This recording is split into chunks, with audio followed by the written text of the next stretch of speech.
우리 함께 사도신경으로 우리의 신앙을 고백하겠습니다. 나는 전능하신 아버지 하나님 천지의 창조주를 믿습니다.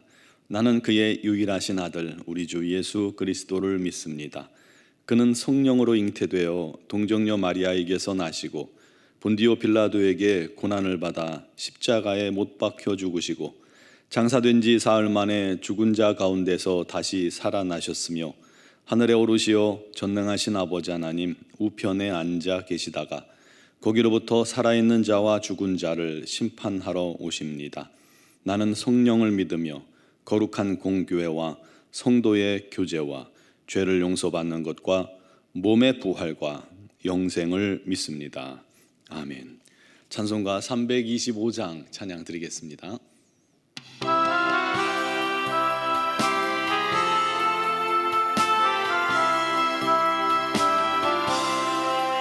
예수가 함께 계시니 시험이 오나 겁없네.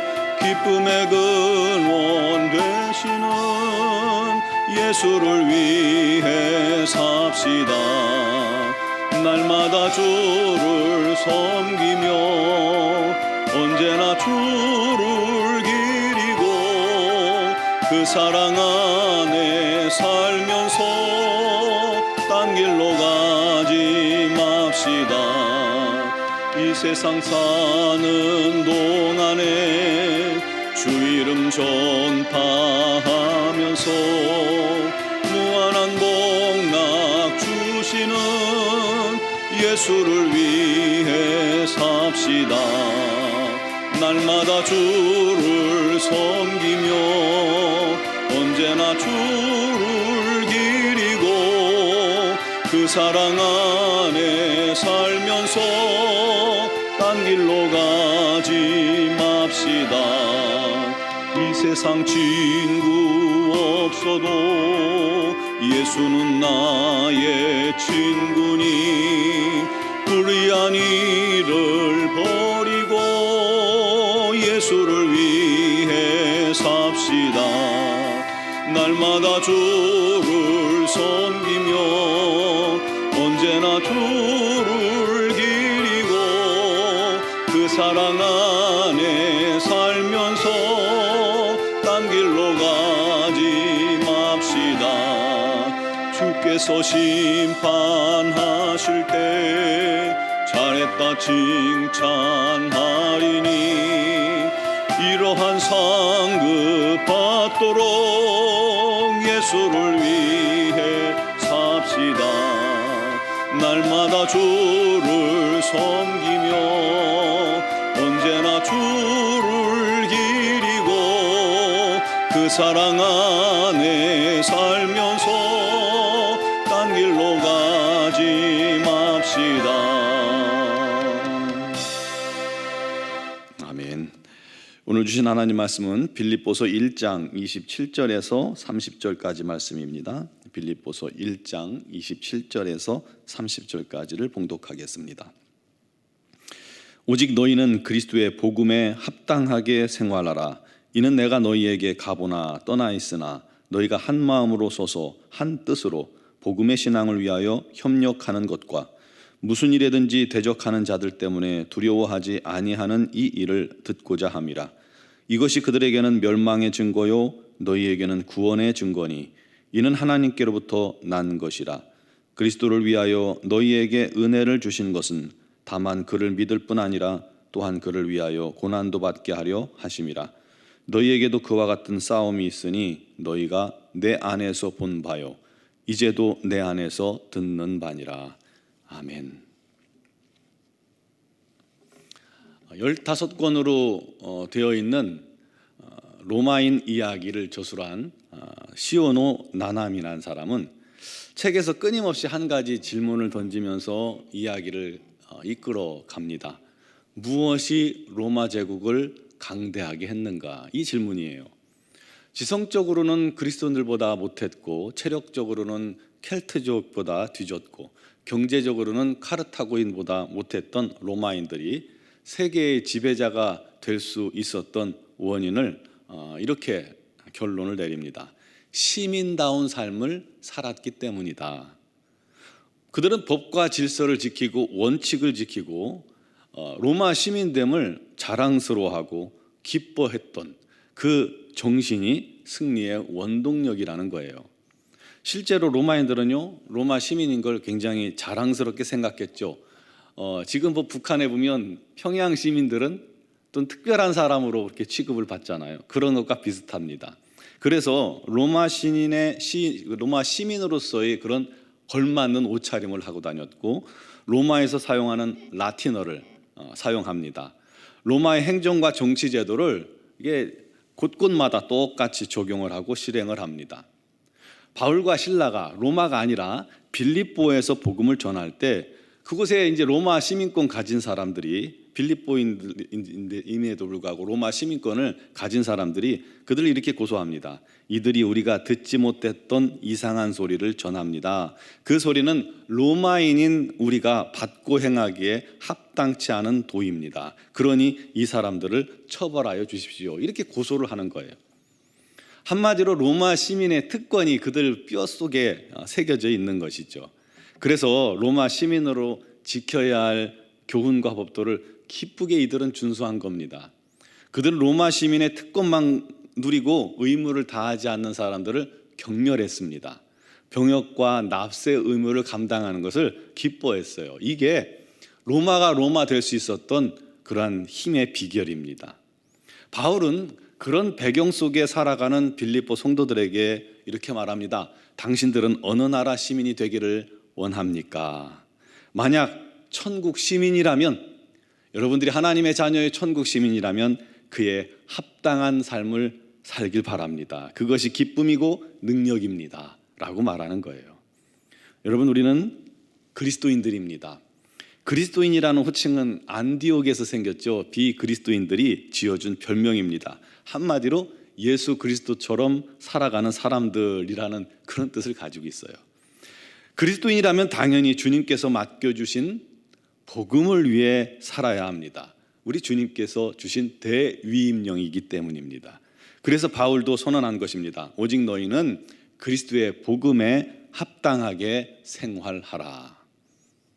이 복음은 주님께서 승천하시면서 모든 성도들에게 맡겨주신 기쁜 소식입니다. 죄사함의 비밀이 이 복음 안에 담겨 있죠. 생명을 살리는 말씀이죠. 운명을 바꾸는 힘이 있죠. 사단 권세를 멸하는 권세가 담긴 정말 놀랍고도 놀라운 기쁜 소식이 아닐 수 없습니다. 바울은 이 복음에 합당한 삶이 어떤 것인지를 세 가지로 말하고 있습니다. 첫 번째는 한 마음 한 뜻으로 복음을 위해 협력하는 것입니다. 이 협력하다라는 그 단어는 스포츠 용어입니다. 스포츠를 주로 할 때 사용하는데, 대부분의 구기 종목을 보면 혼자가 아니라 여럿이서 팀을 이뤄서 경기를 하게 되죠. 이때 가장 중요한 것은요, 선수 전체가 한 호흡을 갖는 겁니다. 호흡이 탁탁 맞아야 강팀이 되는 거예요. 얼마 전에 월드컵 축구를 했는데 강팀은요, 수비수와 미드필더와 최전방 공격수들이 전술에 의해서 일제히 동시에 움직이는 그런 팀이 강팀이 되는 거예요. 그와 같이 복음을 위해서 성도들이 한 마음 한 뜻이 되어 함께 움직여가는 것, 교회가 일부가 아니라 교회 전체가 움직여가는 것이 중요하다는 것입니다. 아말렉과의 전투에서 모세와 아론과 홀은 산 위에서 기도했죠. 모세가 힘이 드니까 옆에서 앉게 하고 옆에서 손을 받쳐 들었습니다. 기드온과 병사들은 현장에서 산 밑에서 싸움을 합니다. 이 모든 게 다 협력이에요. 누구는 잘하나 못하나 구경만 하는 게 이게 옳은 것이 아닙니다. 여러분, 우리도 전도대가 전도를 지금은 못하지만 했는데 전도대만 전도하고 있으면 안 된다는 거예요. 온 성도가 은사를 따라 합력해서 복음을 효과적으로 능력으로 전하기 위해서 함께 힘써 노력을 기울이는 것이 중요하다는 사실입니다. 둘째로, 복음에 합당한 삶은 대적자를 두려워하지 않는 것입니다.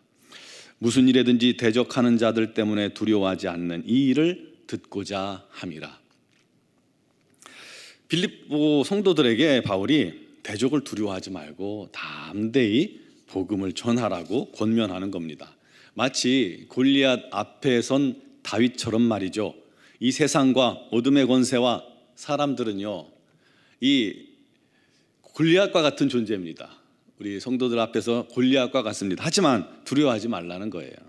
오직 하나님만 두려워하고 의지하는 신앙이 복음에 합당합니다. 그렇게 우리 하나님만 바라고 다윗이 골리앗을 무너뜨렸던 것처럼 우리도 믿음으로 우리 하나님을 바라볼 때 이 골리앗 같은 세상과의 싸움에서 승리케 되는 줄 믿습니다. 세 번째로, 그리스도를 위해서 고난도 달게 받는 삶이 복음에 합당한 삶입니다. 바울처럼 복음 때문에 많은 고난을 당한 사람이 흔치 않을 겁니다. 죽을 고비를 숱하게 넘겼죠. 매도 많이 맞고요. 돌에 맞아서 거의 죽을 지경이 된 것도 있었죠. 하지만 바울은 오히려 고난을 기쁘게 여겼습니다. 나 같은 죄인 살리신 하나님, 나 같은 죄인이 주님을 위해 쓰임받다가 고난을 받을 수 있는 것도 감사하다. 그게 바울의 마음이었습니다. 얼마나 귀한 마음입니까? 우리도 그런 마음 갖게 되기를 바랍니다. 과거에 우리나라에도요, 복음을 전하기 위해서 들어와서 이 젊은 나이에 20살 왔다 갔다 하는 그 젊은 나이 선교사들이 얼마나 많이 죽었나 몰라요. 전 세계에 복음을 전하다 순교하는 많은 선교사들도 있었습니다. 그들 모두 죽음을 두려워하지 않는 담대함과 복음을 위해 받는 고난을 감사하게 여기는 믿음이 있었기 때문에 가능합니다. 여러분, 미얀마가 그렇게 힘들고 어렵고 쿠데타에 또 코로나19에 많은 사람들이 죽어가는 와중에도 한국 선교사들이 그 자리를 지키는 거 보세요. 우리 선교사님들도 그곳에 지키는 거예요. 그 성도들과 함께 하겠다고. 놀랍죠. 감사하죠. 감동적이죠. 그들로 인해서, 그 선교사님들의 희생으로 인해서 오늘 우리가 이 자리에 있는 것 아닙니까? 그럼 우리도 그런 순교자적인 자세를 갖고 주의 복음 앞에 선다면, 복음을 전한다면 여러분들과 제가 전하는 그 복음에도 우리 하나님의 놀라운 역사가 나타날 줄 믿습니다. 그것이 복음에 합당한 자의 삶인 겁니다. 여러분, 우리는 하나님의 자녀입니다. 천국 시민입니다. 복음의 비밀을 맡은 자입니다. 이 복음을 서로가 연합하고 합력하고 담대히 전하는 자 되길 바랍니다. 복음을 위해서는 고난도 달게 받을 준비가 되어 있다면 그 사람은 복음에 합당한 자로서 살기에 부족함이 없는 자입니다. 우리 주님께서 날마다 그의 삶을 칭찬해 주실 것입니다. 그런 성숙한 복음의 전도자로서의 사는 저와 여러분 되기를, 우리 교회가 되기를 주님의 이름으로 축원합니다. 기도드리겠습니다. 사랑하시는 아버지 하나님, 우리 같은 죄인들을 구원하신 하나님, 우리를 구원하시기에 생명조차 내어주신 주님, 그 주님의 놀라운 사랑을 힘입어 우리가 하나님의 자녀가 되었사오니 이제 우리에게 맡겨주신 이 복음을 힘써 전하는 자가 되게 하여 주옵소서. 복음을 위해서 온 성도가 연합하고 하나가 되게 하여 주시옵고 한 마음이 되게 하시고, 또한 이 세상과 사람에 맞서 담대히 진리를 전할 수 있는 우리의 입술이 되게 하여 주시고, 주의 복음을 위해 고난마저도 기뻐할 수 있는 자들이 되게 하여 주옵소서. 많은 순교자들이, 선교자들이, 또 선교사님들이 우리를 위해 복음을 전하기 위해 생명을 내놓았던 것처럼 우리도 우리 주변에 믿지 않는 자들을 위해 기도하며 그들을 위해 힘써 기도하고 합력하여 복음을 전할 수 있는 하나님의 자녀들이 되게 하여 주옵소서. 복음에 합당한 생활을 통해서 우리 하나님께 귀하게 쓰임받는 우리 노원중앙교회 모든 성도들과 교회가 되게 하여 주옵소서. 그를 통해서 우리 교회 또다시 새로운 부흥의 은혜가 물결이 넘쳐나게 하여 주시옵소서.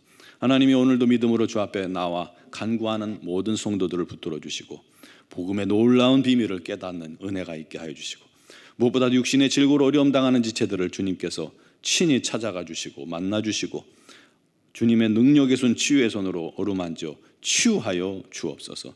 특별히 고순석 안수 집사님 힘겨운 싸움 중에 있사오니 우리 하나님께서 긍휼히 여기시고 불쌍히 여기시고 우리 하나님의 치유와 구원이 임하게 하여 주시옵소서. 우리 하나님의 온 성도가 위하여 기도하고 있사오니 우리 하나님께서 우리의 기도에 역사하여 주옵소서. 여러 가지 질고로 어려움 당하는 지체들이 많이 있사오니 주님께서 모두 주님의 놀라운 치유를 경험하고 우리 하나님 살아계심을 증거하게 하여 주옵소서. 자녀의 문제, 직장의 문제, 사업의 문제, 여러 가지 문제들로 주님 앞에 눈물로 간구하는 기도에도 우리 하나님께서 다 들으시나니 응답하여 주시옵소서.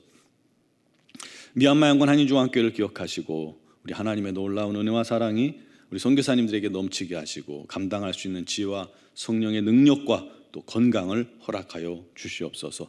아버지 하나님, 믿음으로 말미암아 사는데 부족함이 없는 우리 미얀마 영권 한인중앙교회와 노원중앙교회가 되게 하시고 우리 하나님을 기쁘시게 하는 거룩한 공동체가 되게 하여 주옵소서. 오늘도 믿음으로 기도하는 모든 성도들에게 성령께서 임하시고 사로잡으시고 성령 안에서 기도하는 복된 시간 되게 하여 주시기를 원하오며 예수 그리스도의 이름으로 기도드리옵나이다. 아멘.